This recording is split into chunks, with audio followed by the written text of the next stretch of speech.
Hey, what's up, GRE lovers? So today we are gonna look into this crazy wordy dense word problem. So here it goes. In a company of all 100 employees have different salaries. Okay, this is the information that I think I need to write it down. So there are a total of 100 employees and all have different salaries. Okay, no two persons have same salary. Okay. Tom, who is one amongst the 100 employees, has lowest salary in the second quartile of the 100 employees. It's getting a bit interesting. Second quartile. So probably we are discussing quartiles here, like, I don't know, 25 is the first quarter, then another, and then another, and all of them sum up to 100, right? So let's draw it out. So this is the first quartile, second, the third, and the fourth.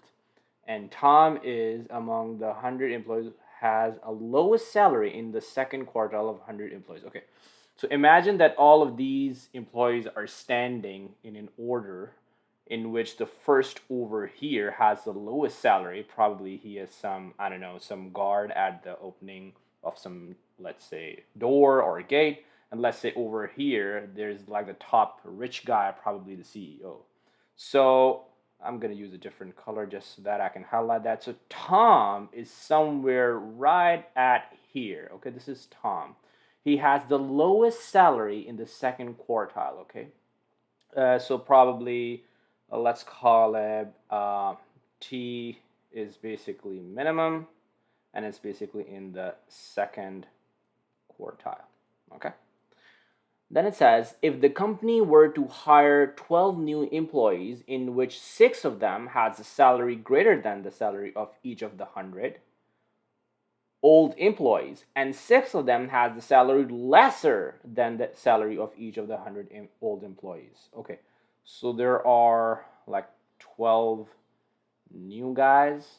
Okay, and there's a crazy condition, like if there are 12 people, then 6 have salaries which are above the previous. So 6 are, if I'm basically making them stand in a line, so they're going to be added at the very end, somewhere over here. So this is the probably they're going to stand, and the other 6 are probably going to be at the start, somewhere over here. Okay, that's probably where they're going to be standing. Okay, so where was it? Yeah.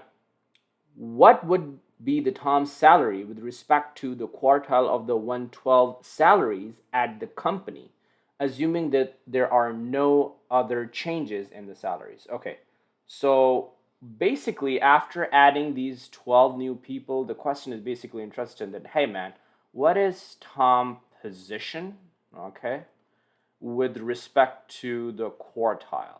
Okay, that's what the question is asking.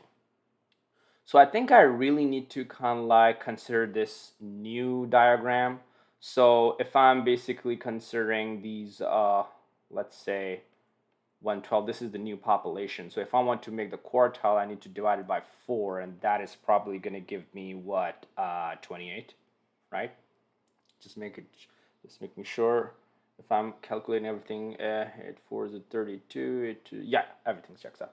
So now I'm gonna have basically 28, another 28, another 28, and another 28, and we're just gonna probably make these clean boxes just so that we can kind of like visualize what's going on, and these are different quartiles.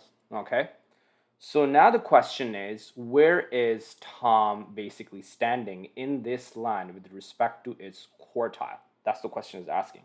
So I know for a fact that when I come initially, his initial position was basically the 26th in the line, right? Because the initial are the 25 people who are basically in the first quartile. So since he is the first or has the lowest salary in the second quartile, his position is going to be 26. since I have added this 6, okay, initially, so now it's going to be 26 plus the initial 6. So his new position is going to be what? 32, right? So now he is basically at the 32 position, and but that is when it comes to the start, right? I need its position when it comes to the quartile. So what I can do is I can kind of like eliminate or extract out this 28, and probably it will be here somewhere because 28 and 28 is far more. So what I'm going to do is, okay, why don't I basically subtract 28 from 32, and I'm going to get something like 4 maybe? Let's do this, okay? Let's just not completely rely on. So if I want to subtract 28, what I can do is break it apart. I'm going to get, yeah, it was 4, just making sure. So this guy, initially there are going to be 28 people, and then he's going to be at the 4th position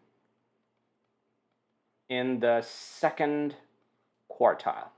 Okay, initially he was at the 1st position. Initially he was at the 1st position in the 2nd quartile, right over here. But now he's gonna be somewhere. Oh, let me just use a different marker. Yeah, he's gonna be somewhere over here. And if I come back up, yeah, answer must be C.